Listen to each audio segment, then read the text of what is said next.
අපි ව්‍යාපාරික මට්ටමට කරනවා නම් මේ අක්කර එක අක්කර භාගයක කාලක වවා ගන්න ඕන කරන යෝග්‍යතා කුරුඳු වලට උවමනා කරන දේවල් මේ තියෙන ප්‍රදේශ තියෙනවා. මේ ප්‍රදේශවල මේ වාණිජාගාවක් විදිහට මහා පරිමාණයෙන් අයිබෝවන් කියලා පිළිගන්නවා අපගේ ෆාමින් විත් ලයිෆ් YouTube නාලිකාවට. මම අද මේ වීඩියෝ එකෙන් කරන්න බලාපොරොත්තු වෙන්නේ කුරුඳු මේ තමන්ගේ ගෙවත්තේ වගා කරලා තමන්ගේ ගෙදරට අවශ්‍ය කරන කුරුඳු මේ නිෂ්පාදනය කරගන්නේ කොහොමද කියලා සරලව කියලා දෙන්න.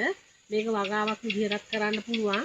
මේ වාණිජමය වගාවක් විදිහට ලංකාව පුරාම මේ විශාල පරිමාණයෙන් කුරුඳු වගා කරනවා. මේ අපේ ප්‍රදේශවල අඩුයි.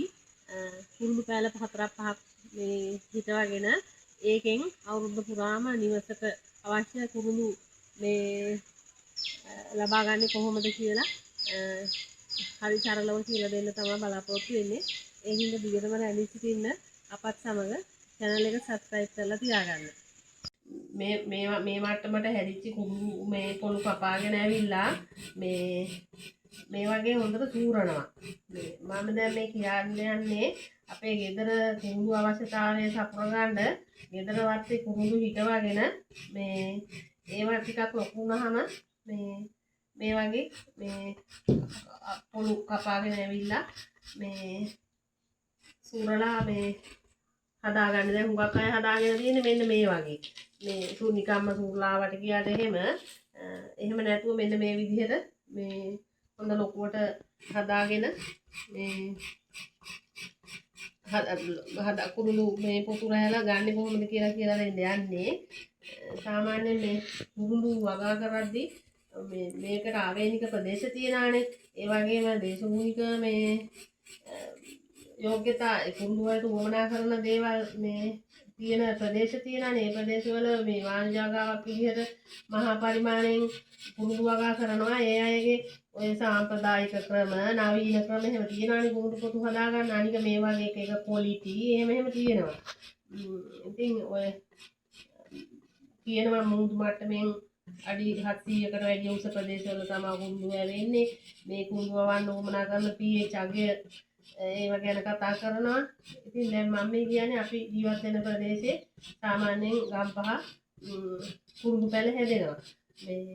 ඒ කුරුඳු පැල හැදුනහම මේ මම පස්සේ කියලා දෙන්නම් ඒවට මේ කුරුඳු මේ සාමාන්‍ය විදිහට මේ වගාවක් කරගන්නේ කොහොමද කියලා.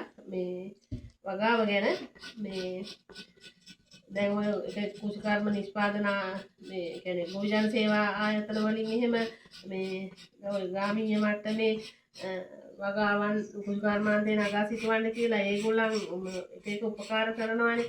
ඒ කියන්නේ කුරුඳු පැල දෙනවා, ගම්බිරිස් පැල දෙනවා. මේ ඒ වගේ ඉතින් එහෙම දුන්නාම ඒගොල්ලන් කියලා දෙනවා ඒ කුරුඳු පැල හිටව ගන්න ක්‍රමයක්.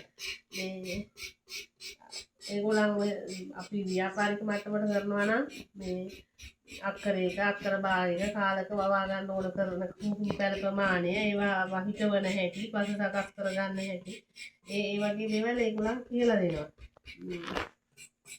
මේක ව්‍යාපාරික මට්ටමින් කර ගන්නවා නම් හොඳ ලාභයක් ගන්න පුළුවන් දෙයක්.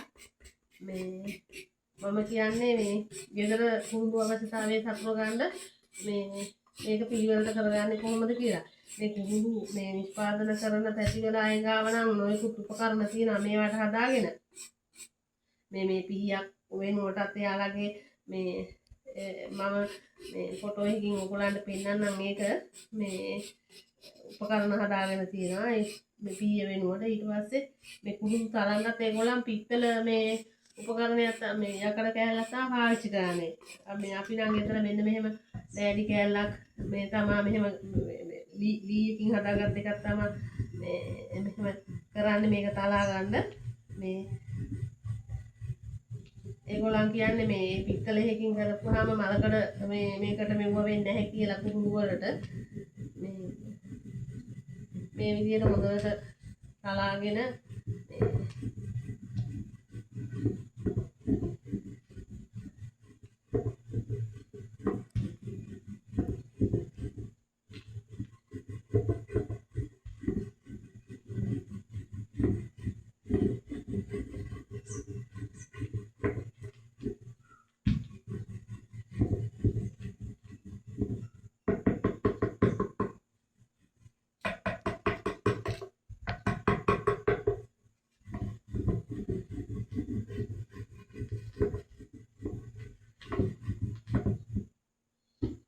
ඊට පස්සේ මේ මෙහෙම කට් මාර්ක් එක දා ගන්නවා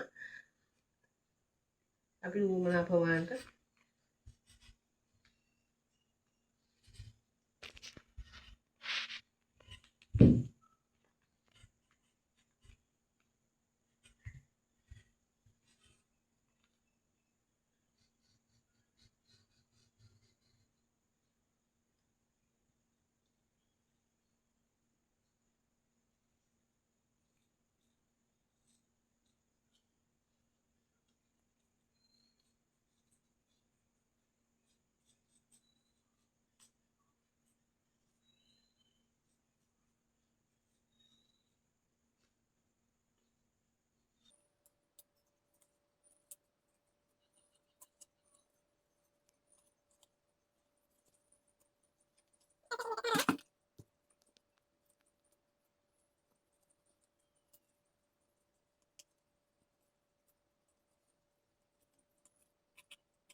මේ විදිහට ගලව ගන්න පුළුවන්. මේ විදිහට ගලව ගත්තාම මේ අර අපිට අර ඒ පැති වෙලායගේ වගේ මේ පිටතලම දේවල් ඕනේ මෙන්න මේ වගේ ලීයක් හදාගත්තාම අපිට පුළුවන් මේක තලා ගන්න.